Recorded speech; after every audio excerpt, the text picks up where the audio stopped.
Yes, Yep. I can. Awesome. Great. So now here's the awkward part, because I know that all you guys can hear me. Now I know you can see me, but I can't see anything. So let's go. Welcome to episode 2, and thank you very much for joining us. And especially, I see we've got a few mentors in here today, which is awesome. Hopefully that means that I did an okay job in episode 1, and that things were interesting enough to attract you back for episode 2. Now, this is actually a little bit of a different session. I've never actually ran a specific session for stage 2 on systems just like I am about to today. So this is all entirely new topic, entirely new content. So at the end, I'm curious to see how you all think it went. But I think you'll enjoy it. I think it'll be pretty good. Let's dive in. Yeah, like I said, this is episode 2. We've got quite a few sessions here. I'm going to post, we're going to post this each week just because we may shift things up as we learn. So, one of the themes that we'll be talking about is iterating and learning, and, build, measure, learn, and all that sort of thing. We're doing exactly the same thing. So this is the result of about 5, I think, generations of this program so far. It may still change up. You don't have to come along to each of these sessions, but of course, if you want to make the most of it, you really should try to. And by the end of it, hopefully you'll really be treating this as that sandbox so that you can learn to try, to fail, to invent, to succeed. Whether you want to be a founder or you want to work in a really amazing company, or whether you just want to have a new way of looking at the world. Sorry, guys. You guys try to be quiet. Sorry, we've got some motion happening in the room at the moment. Whether you just want a new way of looking at the world, this is definitely the series of programs you want to go through for that, especially this topic. So before we get to that, though, don't forget to post your weekly cadet logs. 5 simple lines. Something that you're working on. Pick something. Doesn't have to be anything too flashy. Don't think about it too much. Just pick a project to work on. Tell us about something that went really good in making progress, in pursuit of the goal of that project. Tell us about whether there was anything that was bad, and usually there always is, more than any of the other 2. And tell us if something really ugly happened. And you can ask us, if you're having trouble understanding, what it means to write the good, the bad, and the ugly. I find most of the time when I write these, because I write these to my own investors, and we get all of our startups, in the various stages of our programs writing this as well. Usually the ugly isn't there. Usually the bad stuff just stays in the bad. But sometimes you're like, this is a particularly bad thing that's really held us back. Maybe we're back a few more weeks now. But it's not anything to be worried about. The ugly doesn't mean that it's, ironically, doesn't mean that it's bad. It just means that you're acknowledging that something has happened, and now you're thinking about how to deal with it. But the most important thing to put on there is, do you have any asks for the network? So the most valuable thing that you can get out of Moonshot is the amazing global network that we're putting together for you, and the amazing global network that you are contributing to and helping expand as well. And so having a very clear, specific, concise ask is usually a great way to help yourself move ahead for that next week. Whether it's an introduction or because you want someone to spend half an hour with you understanding, maybe on a business model or, whatever. As long as you're very specific. So put yourself into the shoes of the perfect person that you think you want to answer it. And make sure that they're not going to be somebody who just sees what you've written. They're like, but that could be, I could introduce you to somebody who's in the space industry, but so can everybody else. So I'm going to let somebody else do that. If you're very specific, they'll look at it and say, oh yeah, okay, I know specifically how to help you on a business model related to a launch industry company, or maybe it's to do with climate change or something like that. So just be very specific to target and hook that perfect person in. So today we're going to be talking about systems, and you've heard me talk about storytelling as a superpower. Today we're going to be talking about another superpower, which is being able to create order from chaos. Now that may sound like something almost biblical. In some ways it kind of is, but in other ways it's not. It's actually quite simple. It's really about systems. Now, we all know of the word system, especially if you're from an English-speaking nation. It's probably one of the first, 500 words that you probably learned about. So much so that we probably don't, unless you're an engineer, and even if you're an engineer, you probably don't give it too much thought. So what is a system? So I'm going to actually throw this as a question out there just to make sure that I'm not speaking to a brick wall at the moment. If you want to unmute your microphone, give me your definition of what you think a system is. And as usual, Sasha, I'll call on you to help me out since you can see who's around and who we can pick on. How about Team Starstruck? We didn't hear from them last week. Sounds good. Danielle Lashan?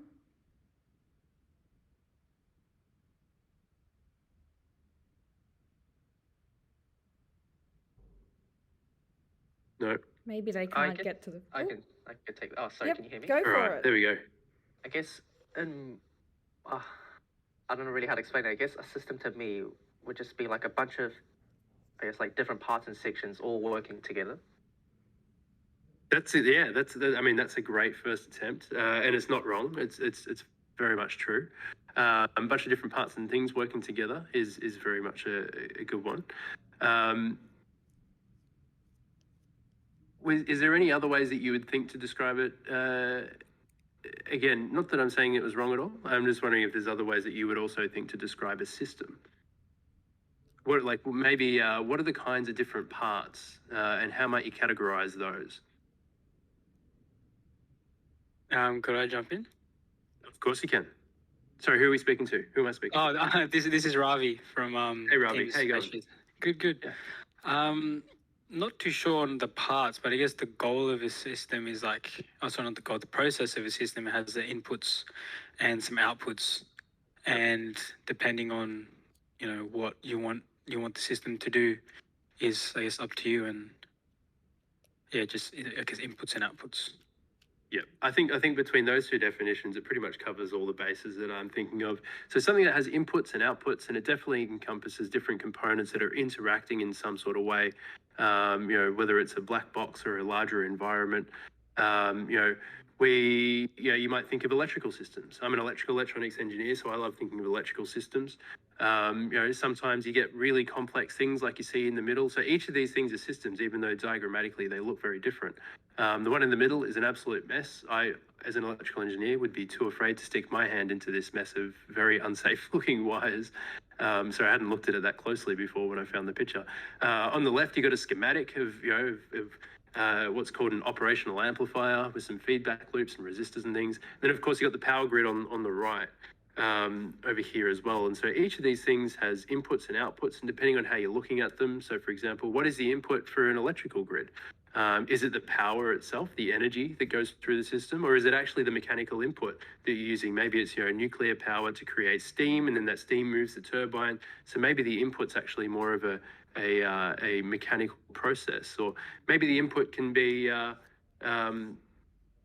audio that goes into the amplifier as opposed to electricity. And so systems can be, you know, it can change the perspective around the inputs and the outputs that you're actually looking at. It can help you understand how to design order in what could otherwise be chaos, but also how to look at, well, is there a system that already exists? So you've also got complex systems like, for example, the economy, and things like, so here we've got, you know, a very, very rudimentary version of how the monetary system works. You've got systems like markets and free markets. So, you know, supply and demand. And so how do you know, when you have customers and you have buyers, what does the system look like in between that makes those two groups interface? And how do they interact, and how might you optimize for that, and what other frictions and things might be in that system? A business, and this is one that I am always quite fascinated by, because when I grew up, I never thought of a business as a system. I thought of a business as just something that rich people did. And it wasn't until I started building my first commercial technology as an engineer that I realized the business was actually just another system layer around this system of engineering that I was building to make sure that I was solving a problem, not just for one person, but I could actually get into the hands of as many people as possible. And so in this particular system, you can see, well, a business is, you know, something that's taking $1 in, and it means that there's $1.05 coming out, and you're able to feed some of that back in to help grow the business. And so this is a very rudimentary version of what a business really is. Something that's able to create more value than what you've put in the first place. So his definition from Wikipedia, which is a group of interacting or interrelated elements, which is very similar to what the first definition we heard was, that according to a set of rules form a unified whole. A system surrounded and influenced by its environment is described by its boundaries, structure, and purpose, and expressed in its functioning. So there's a lot of words there, and it might actually take you a little while to unpack it. But in a nutshell, I think we've kind of covered it, especially in the examples that you kindly gave earlier as well.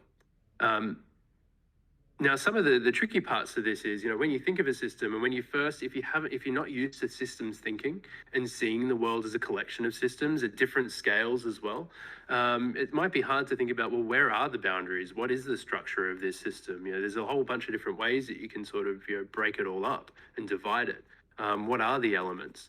And so these are some of the concepts that we're going to talk about today. And if you've got any questions, please jump in and ask them as well.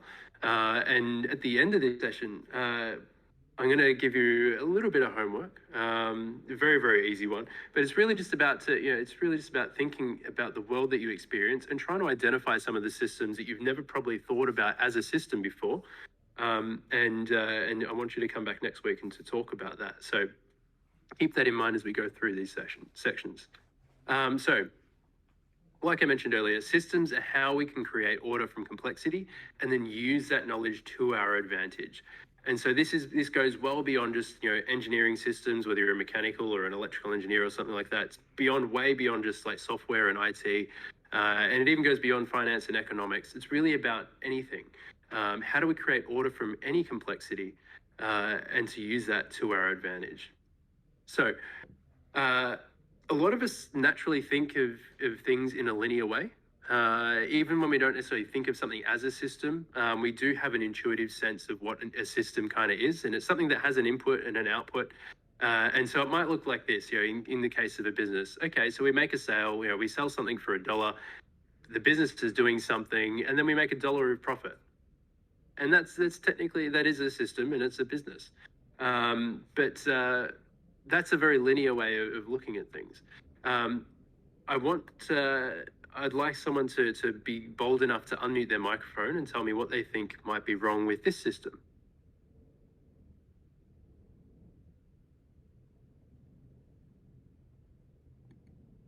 Alrighty. How about Ash? Absolutely.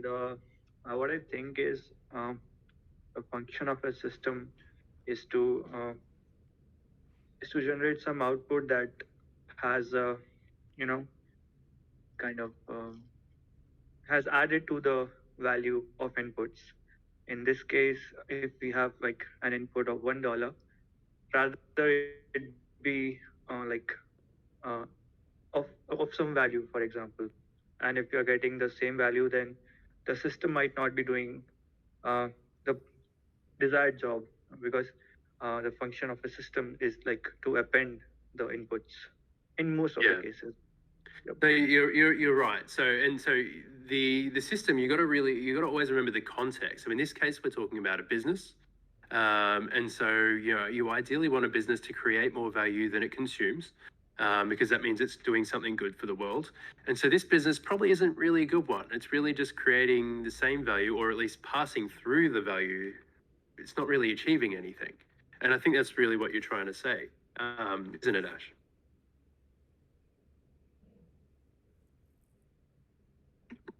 So it's not that the model of this system is inherently bad, but it's when you put it into the context of what the system should be trying to do, or what we would like the system to try to do, maybe it's not the best one. So maybe something like this, like we saw earlier, is a little bit better, where we're putting $1 in and we're seeing that we're getting $1.05 out, and if we also decide to put some of that funding back in, we can reinvest some of that. And so we create a bit of a feedback loop here as well, because not only is the money that's coming in from sales able to help us grow the business, but we're able to say, well, let's save some of that profit and not just like put it in our pockets and go and buy a Maserati or something like this, but let's put that into the business and see, can we actually help that business grow faster to help more people with whatever it is that the business is trying to achieve. And so this is what we call a feedback loop. And there are different kinds of feedback loops, and I'll chat about a couple of those, both positive feedback and negative feedback in a second, and some examples of where we naturally come across these kinds of feedback loops in our day-to-day lives. But I just want to pause on this for a moment, because feedback is a really unintuitive concept, I think, to a lot of people. It's about taking a system and stepping over time. And sort of seeing how things, it can be a complex thing. So, what I want to try to get across to you by the end of this session is that feedback loops are your friend, even though they might seem like they're complex. Because what happens, if we got one coming in here, how do we account for like time equals 2, 3, 4 when we're feeding this back through? Because things are happening almost at the same time. But no, there's actually a little bit of lag in there. But I'm overcomplicating it for you guys. But feedback loops are your friend. Can I make a quick comment about like your previous question, the circular and the linear? Just not also thinking of a financial perspective, having those conversations, and not just thinking of get a product out there, but you also need feedback on the product. You need to know consumer perspective, other business perspectives that adds increased efficiency. It's harder to create a circular loop because that means closer connections, more conversations, more points of work and to monitor. But when you're able to do that, it helps you as a business as well. I mean, nowadays, there's a business about everything as well. So you need to think of how can we make it more circular and sustainable in that sense as well. So yeah, just my... No, that's exactly, no, you're entirely right. And this is one of the key things here. Feedback, even when we talk about it colloquially, hey, I'm looking for some feedback on this thing that I've built, on this pitch deck that I've put together, on this prospectus that I've built. You're looking for getting external inputs, where someone has looked at something that you've created. So you put an input into something, it's produced an output, and now you're looking for a way for that to return back to you in some sort of way so that you can have new learnings, whether it is from a customer or something like that. And so that is what that feedback is all about. So don't overthink it too much when you see a graph like this, but just realize it's all about saying, all right, how do we take something that we've created and make sure that some of that can help us do a new iteration of whatever it is that we're building. So feedback loop, I've already just sort of described it. So you have your inputs and your outputs to a system, but sometimes you want some of those outputs, at least a portion of them, to come back in as an input itself. And that's a really, really useful way of doing a lot of things, like we're about to find out. So we have one of the kinds of feedback we have is negative feedback. And I don't mean in the way, this isn't feedback that's bad. What I mean is that the feedback in this system is something that actually is something that takes away. So let's say you've got a heater or an air conditioner, and you're running it and you've set it so you say, all right, it's currently 15 degrees Celsius, but I want it to be 20 degrees Celsius. So you set the temperature to 20 degrees and the heater starts working away, it starts heating it up. And then you have a sensor somewhere that actually detects the temperature. And it has to send a signal back to the controller that tells it whether the heater should stay on or turn off, depending on whether it's heated up or not. And so what it's actually doing, as the temperature goes slightly above the temperature, and then the real temperature goes slightly below the target temperature, it's actually taking it away, so it settles on that particular value that you have set, and that's what we call a negative feedback loop. It's able to take it away, and so it's able to say, look, it's not going to skyrocket. The temperature is not going to go to 100 degrees Celsius and boil the earth. It's going to bring it back down, and it's going to try to settle at a particular point. So negative feedback can be really useful in a lot of ways. And the other kind that we have is positive feedback, which sounds really positive and can be positive in a lot of ways, but again, depending on the context and the kind of system, can also be quite bad or negative. So in this case, you can see an exponential chart of COVID cases in the state of New South Wales here in Australia between a couple of dates.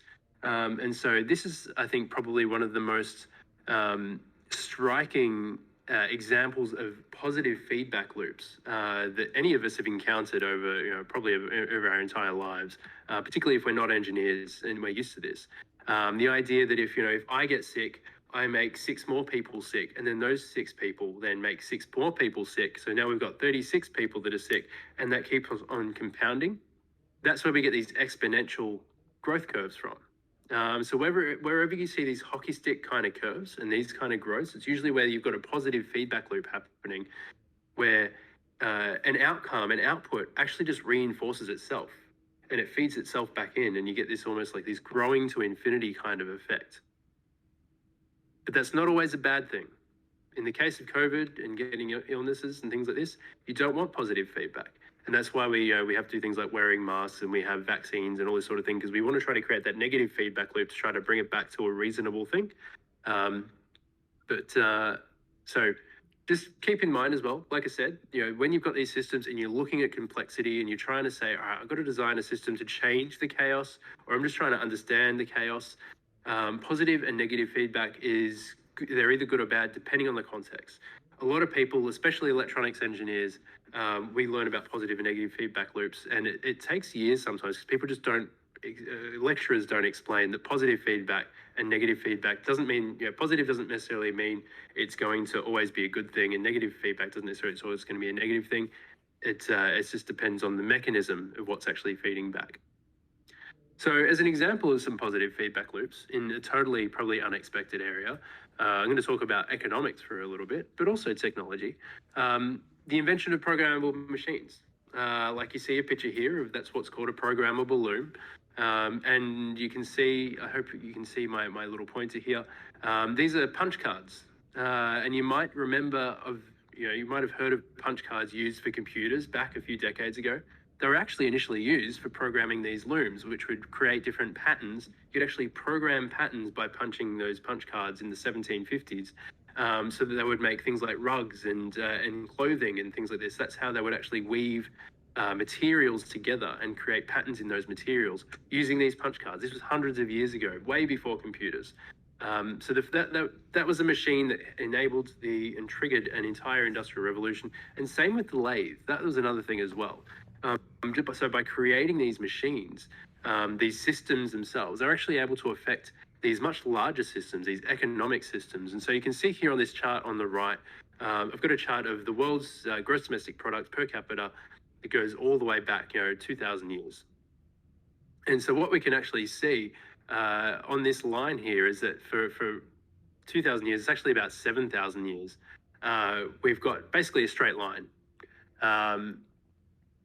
Sorry, hopefully I've not gone too dark. My lights have just turned off around me.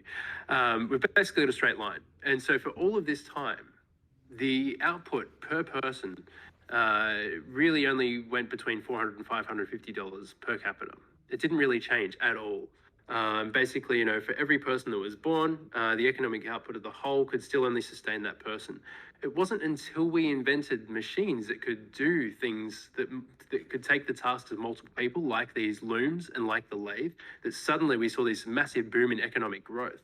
So we had small inventions, and then we were sort of just chugging along, and then we invented the horse and cart, so a wheel and things like this. And so we sort of got slight increases, but it wasn't until this point here that we got these lathes and these looms and things like this, that things really started to increase and compound. And then here you go, just a few years later, all of a sudden we have this industrial revolution where we have mass manufacturing, and suddenly people start moving away from just farming and moving into factories and creating goods for more than just their families, and lots of this collaboration. And so this is another example of how technology, and we have these systems that feed into other systems, and we can create incredible amounts of wealth using positive feedback loops. So you've probably heard of the hockey stick curve as well, and this is really what the hockey stick curve is about. For those of you who are unfamiliar with the sport of hockey, you have a stick, which would be this part here, and it's kind of like a golf club in a way, where you have like a little thing jutting out sort of at the very end here, which you can use to hit a puck or a ball if you're playing field hockey. But this hockey stick curve is what we like to talk about a lot in business and startups. That's what you're going for, where you spend a lot of time tinkering and working away, and you're trying to compound your success and it seems like nothing's really happening. And then all of a sudden we see these overnight successes after 10 years of working away, and all of a sudden everything sort of takes off. But that's not really what's happening. What's actually happening is there's a lot of work, but it's happening. There's a lot of small compounding things. You're taking small steps, but eventually those successes compound and they grow and they amplify each other because they've got that positive feedback happening, and it's that mechanism eventually just means that you see this massive growth. And that's really like if you're building a startup and you're trying to solve people's problems, especially if a lot of people around the world have that problem, this is what you want to see, is this ability to solve as many people's problems as possible. And so you've got to start small because from little things, big things grow. So let's talk about Moonshot for a second as a very meta kind of example. So you all heard me speak a couple of weeks ago saying, so Moonshot is an alliance of global space pioneers, and we're investing in and mentoring the next generation of startups and you guys, everyone with ambitious ideas about accelerating humanity. So what does this have to do with the system? Well, it comes to this. You also saw me present to you this Moonshot model. This is a feedback loop. So you can tell I really love these feedback loops. And so the idea here is that, well, we've got founders and operators and investors and mentors, and they invest their time and money. And they invest them into startups. And so those startups, we work with them so they consume that time and money. There's something that happens in this case, I don't want to say a black box, but in this case, we'll say a blue box. They're doing some things, and so they're seeing success, and they're getting new investment, they're getting new customers, and so they're growing. There's a feedback loop here as well. And then eventually, we get a return on investment. There's something that happens, and there's a return on investment. And so that funding, those resources, that value goes back to the founders, the operators, the investors, and mentors. And the idea with Moonshot is that we'll then say, great, we've created a culture where these people actually want to invest more time and money into startups. And so you can see that, it's almost like a chicken and egg problem, but it's in a great way. It's a good thing. It's like, what came first, the chicken and the egg? Well, both at the same time. We want to create founders and operators as well as startups. And if we can connect them in this way, they'll be able to support each other. They're two sides of the same coin. But the other critical thing that I want to show you about this model of this system is that we're considering different kinds of stakeholders. And that's, we really want to understand, what are students contributing and what are they able to get as outputs? What about founders? What about operators, investors? On the organizational side, what about startups, established industry, government, academia, venture capital funds? How do they all fit into this? And that's where we come to our space elevator. So at each of these stages, when I was building Moonshot, and this is something that's even still going today, 6 years on, is considering how do all these different stakeholders interface with this system, and each stage is its own system as well. And how do they connect with each other? What do they have to do to collaborate in a way that they all benefit? And maybe it's that they benefit because something flows on to the next stage, which is also another system. The programs that we're running at the moment is a system. When we started the bootcamp, our system was saying, great, well, we have to do some marketing, and how do we pull new people into space to get them excited about everything? So we're going to do some things over 48 hours, and hopefully they'll be excited enough and they'll have done built some really cool things that they want to stick around for stage 2, and they want to work on them and refine them a little bit more. And we're thinking about how do we get our mentors enticed to make sure that they want to contribute their time to help grow that as well. And now that we're at stage 2, we're providing a larger sandbox for you. And hopefully at the end of this, you'll say, great, we've got the really great solution to this great problem. We've got all the tools and understanding now and the people around us so that we can actually maybe turn it into a real company as opposed to just a project. And so you can start to see how we're trying to build this space elevator into a system where this is just one small part of a much larger system that we're trying to design and make sense of as we try to create order in our chaos that's around us. So the next thing I want to say is that systems they're models in a lot of ways, and all models are wrong, but some are useful. I can't remember who wrote this or spoke of this quote, but it's something that's always resonated with me, and it's something that I think is very, very important to keep in mind all the time, because it's very easy to create a model of a system, and you're just like, yeah, this is how it will work. But unless you actually go and test it in the real world, you might actually realize very quickly that it's actually just not going to work. There's a lot of issues with it. So I want to ask you now, I'm going to put this out to you again. So Sasha, I'll ask you for help again. If this is a model that we have, if this is a system, is this useful?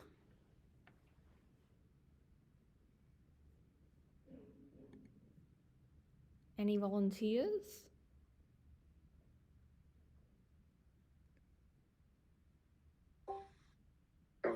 So you're saying you invest $1, you create $1, and then you reinvest 50 cents of that.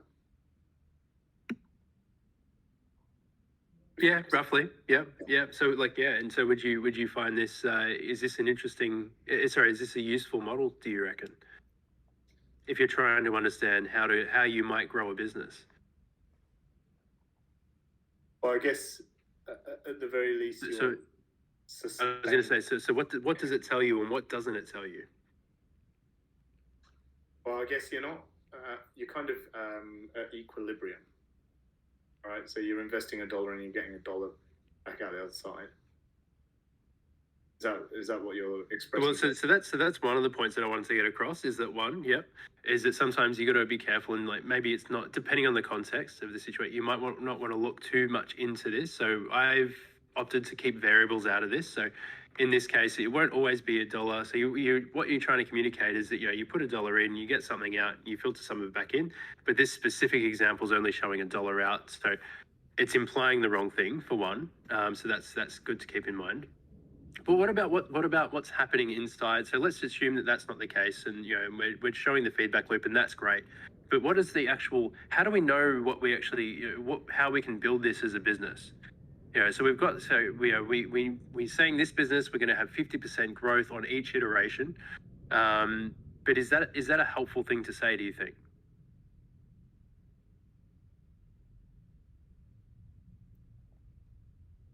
I'm gonna Ray, because I know you're there. I'm gonna pick on you and ask you what do you reckon?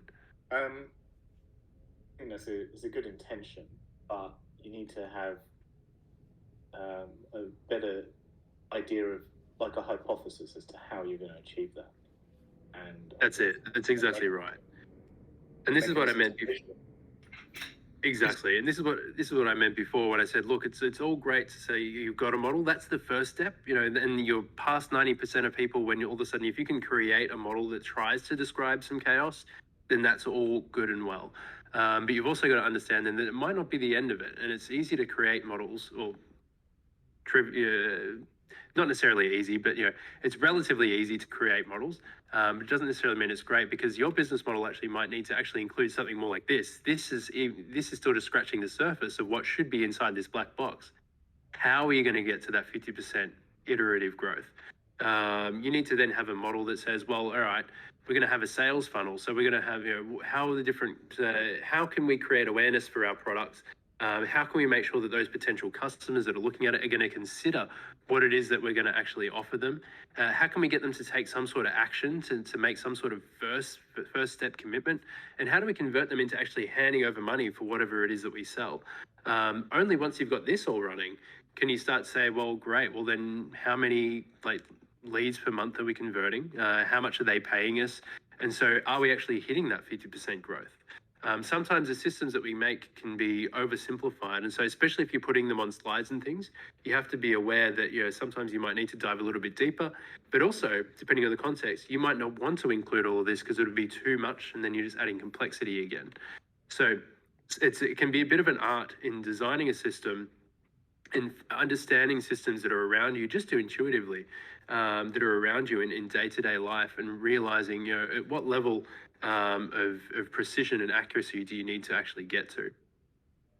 So in thinking about how do you design a system, I have to apologize in advance because I don't have a specific formula that you can follow on how you design a system. There are entire courses and things that you can do for it. But I can give you experience in trying to think about and identify systems and think about how you might design them. So I am going to draw on, so hopefully there's no computer scientists in here today. I want to say, we've got these numbers on the screen, 38, 27, 43, 3, 9, 82, and 10. So I want you guys to tell me some of the ways, step by step, how would you sort these numbers in order from lowest to highest or from highest to lowest? If you can come up with essentially an algorithm that you would tell a computer or some sort of machine, hey, here's how you can sort all these numbers. What is it that you would do? Is anyone brave enough to unmute and give this a go? And I'll give you there's no real well, there are wrong answers, but there's a lot of correct answers. There's a whole bunch of different ways that you can do this. But I want you just to think about what would you do to build a system that can start to process this?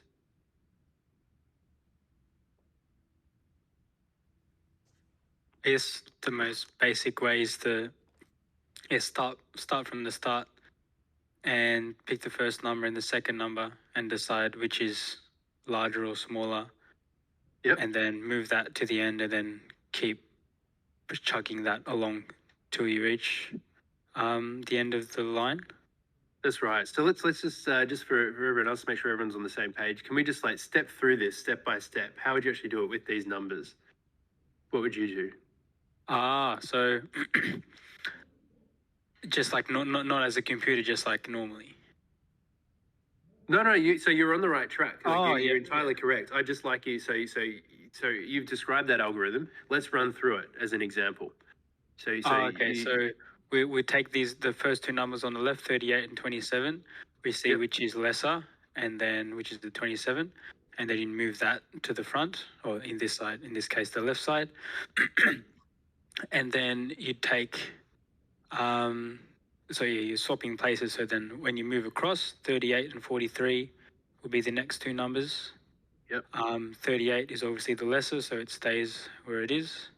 Mm-hmm. Then you shuffle over again to where the 43 and the 3 are. Then you realize, okay, 3's the smallest of them. Shuffle that to the behind, and then you just kind of go across immediately behind, right? Yeah, immediately behind. Yep. Then do that till you reach the end, and then you got to keep doing it doing that same process of moving left to right to the end, and then once all of them, because once you look at it, you get 3, 9, 10, blah blah blah, and then it'll all be in smallest to the largest. May not be the most efficient, excuse me, but it gets the job done. No, that's right. So it does get the job done. And if I remember correctly, that's called a bubble sort algorithm, and it is a good system to get through it. The reason why I wanted you to step through it is because I wanted to everyone to be clear as well that you have to run through it several times. Technically, as many times as you've got. Theoretically, as many times as you've got numbers, because they might be in the total opposite order, and so you're slowly bubbling up the numbers to sort of fit in their right spots. Now, another way that you can do it, I'm sort of cheating here with this, is what's called a divide and conquer. So you grab these numbers and you actually just split them in half, and then you split those in half, and then you sort those two, and then you've got each chunk is sorted, and then you can sort those chunks amongst each other, and you can sort of keep doing that until you get this pattern down here.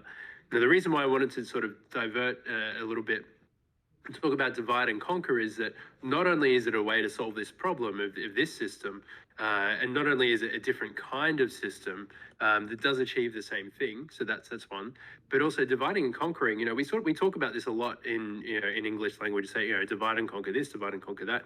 It is a good strategy and system to apply in a lot of ways. And also when you're trying to design systems, trying to work out, well, all right, we've got all this chaos in front of us. How do we start to make sense of it?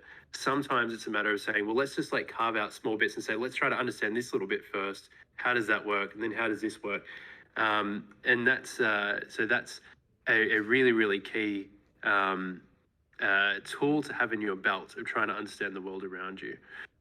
So especially when you're trying to understand, okay, we've got these customers and we've done 1,000 interviews and they're all telling us all these weird things, and we're trying to work out, just like, we know that we've got a technical piece of technology that can solve their problem if we can build that, but we're trying to work out, how do we charge them? Do they want a subscription? Do they want to pay for something up front or whatever it is?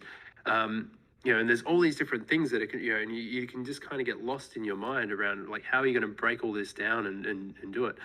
Well, sometimes dividing and conquering is a good way, is a good approach to even designing that system. Now, so a system and designing systems and looking at systems and hoping that it's that it is a good match for what you're looking at. You're looking at this data, and so you've said, okay, well, I think this is a system that makes sense of that. Everyone has a plan, so they get punched in the face. So you've probably all heard of this quote before. And it's really, really true. So if you're designing a business model, or if you're designing an engineering model, You probably know that if you're a coder, for example, you don't want to be writing 1,000 lines of code before you hit that run button and see if it actually works or not. You want to sort of incrementally say, all right, I've written one function.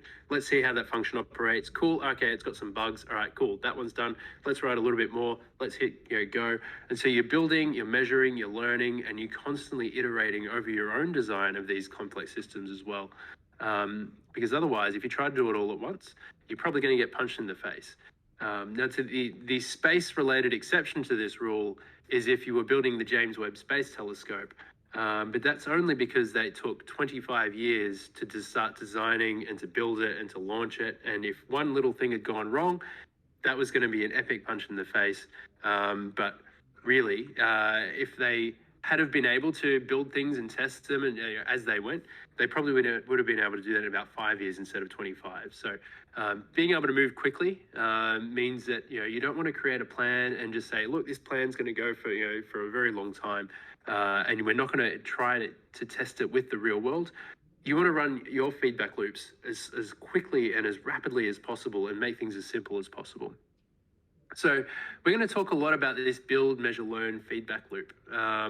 It's a relatively intuitive concept when you hear about it. Pardon me. It's a relatively intuitive concept. It was most recently made famous by a guy named Eric Ries, depending on, I don't know how to pronounce it, in a book called The Lean Startup. But the concept, is all about, the best way to build a startup, especially because you're trying to create something entirely new, something that hasn't been done before. It doesn't matter whether you're the founder or you're someone who's one of the early employees trying to build a new project, something worthwhile, is something that's going to be no one has done this before. So you have to build something to begin with. Then you have to test it so that you can measure, how is it performing in the real world, in the environment? And then you've got to take those measurements and you've got to learn about, what does that tell us? And how should that inform what we build next? How do we iterate over that design? And the more rapidly that you can do this, the better you can build a real functioning startup and a business and something that solves a lot of people's problems. But this is actually a concept that goes back to, I think it was Toyota developed this as a part of their manufacturing methodologies back in the day.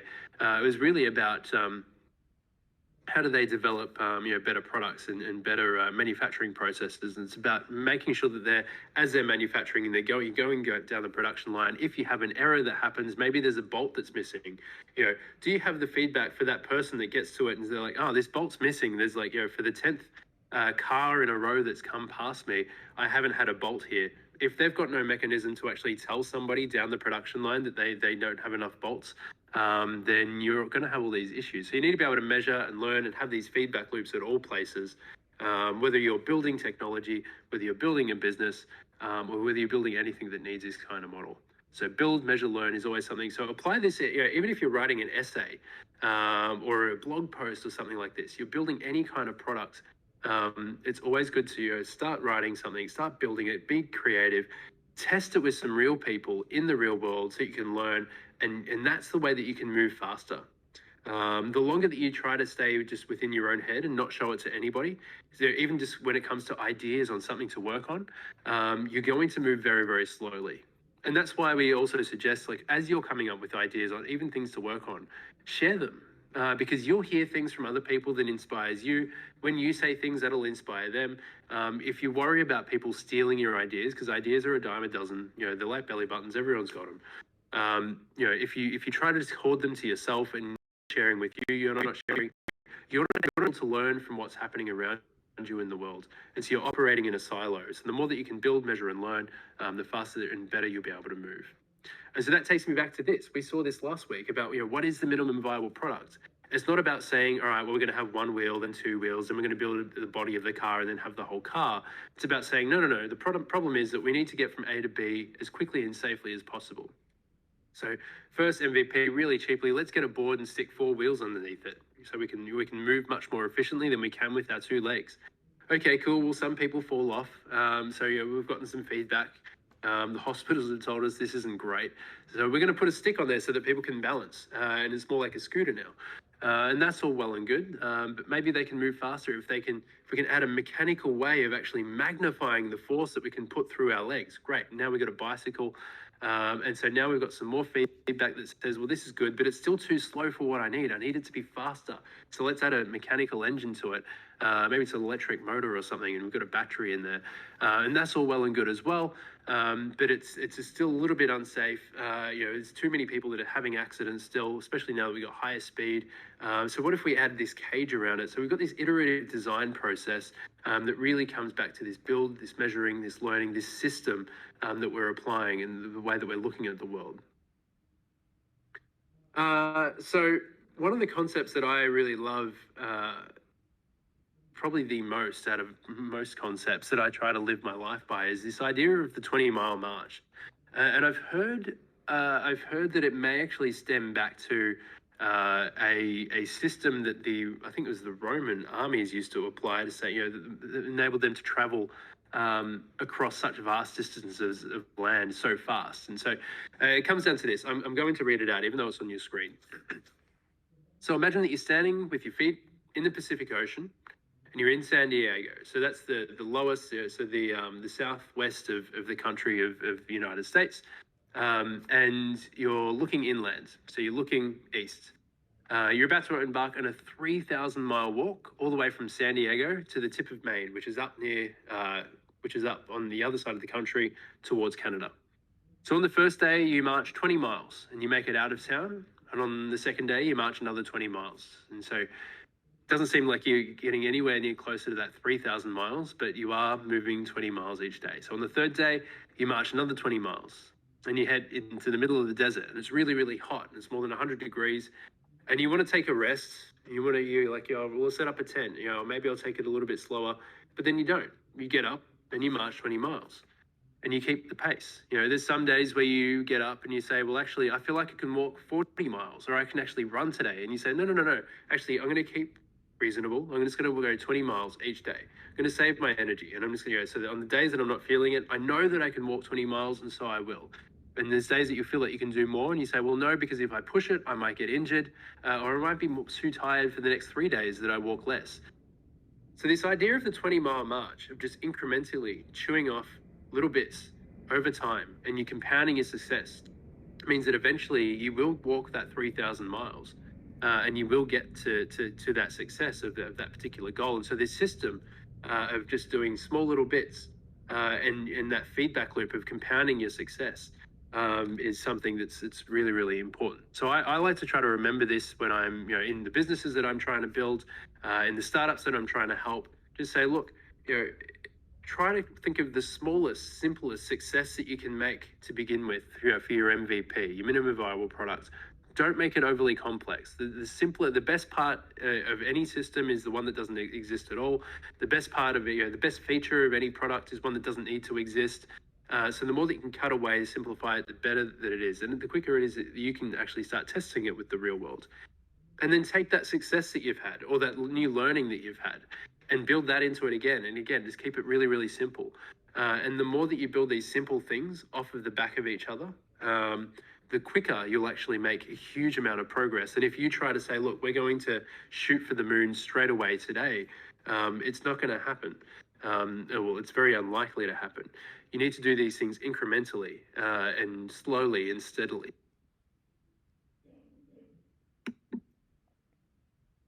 So if you're sitting here and you're thinking, hey, this is about engineering and systems thinking, and I thought this was going to be about space systems.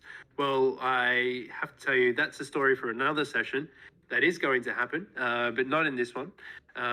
I hope that I've been able to give you a bit of a different perspective about systems, though. This is what I really wanted to give you as a very early starting point in this session.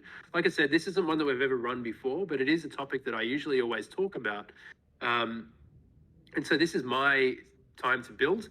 I'm going to be learning now to see how all of you guys function over the next little while, and to see, okay, what was the impact of me talking about this new way of thinking about systems this early on? How do these teams perform, and was that really useful? So systems thinking is something that really is for everyone. It's not for engineers only. It's not just for economists. It's for something that we should really see in our day-to-day, from the time that we flick on, the heater or the air conditioner, when we're hearing about interest rates in the economy, even if you don't understand it, or maybe you actually want to look at the news now and you hear about what's happening with interest rates and inflation. You say, well, actually, it sounds incredibly complex. But I'm going to dive in. I'm going to see if I can divide and conquer that problem down so I can understand the different mechanisms in the system. Who are the different key stakeholders and how are they interfacing? And so what is all of this stuff that's happening? And that's one of the challenges that I want to give you for the next week. I'm going to ask you to tell us about a system that you never really had thought about as a system before. But for now, I would like everybody actually. So Sasha, I want you to give me a quick hand with this. I know we've only got about 5 minutes left. But last week we said, I wanted you to think about what was your why, what was your purpose, and I did acknowledge as well, said, look, this is going to be something that is a lifelong journey that you'll be on. But is anyone, again, daring enough to talk about what they have come up with? Was there any particular interesting insights or progress that you have made in trying to understand what it is that you would like to do and achieve with your life, and have your family who persists to remember you by afterwards? Who would like to put their hand up and to go first?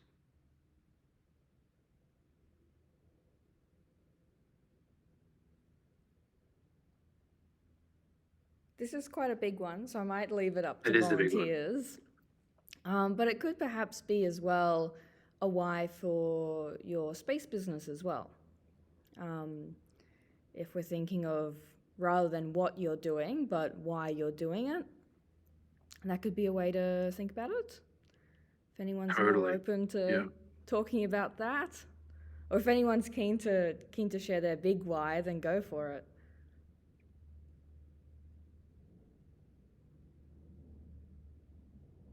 Or even their why. Actually, I know, I'm hoping, is Alice still here? I am still yes. here. So I'm going to pick on you. I want to say, so Alice, could you try to articulate for us on the fly? I know I'm putting you on the spot. What's your why for being a part of Moonshot? Why do you feel that Moonshot aligns with what you want to do? Life. Jeepers. You're asking the easy question. Look, it's a very, very easy question. Come on. Yeah. And you can see the response that I prepared earlier. Why?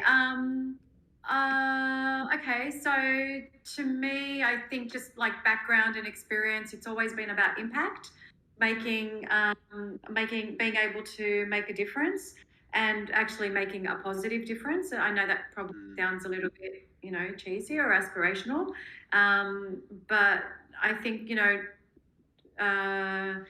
the ability to actually apply skills and experience that you've learned and be able to work also with people and create something that's meaningful, that you can say that you had, a contributing part in. That's a really big thing. It's the way I've chosen most of my roles in the corporate world, and also things that I've chosen to do post corporate as well. So when I look at Moonshot, without sort of getting into fandom, I think you're pretty inspiring, and I think what you want to do is actually even more so, because there's a lot in space that's really about commercialization and I think probably just presentation, maybe a little bit more form than substance.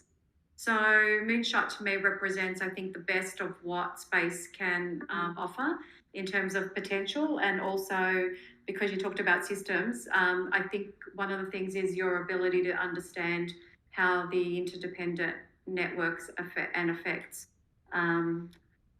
create a better positive impact is probably why I thought Moonshot would be a good place to, pardon the pun, but I have to finish with one, even though they're the lowest form of humour.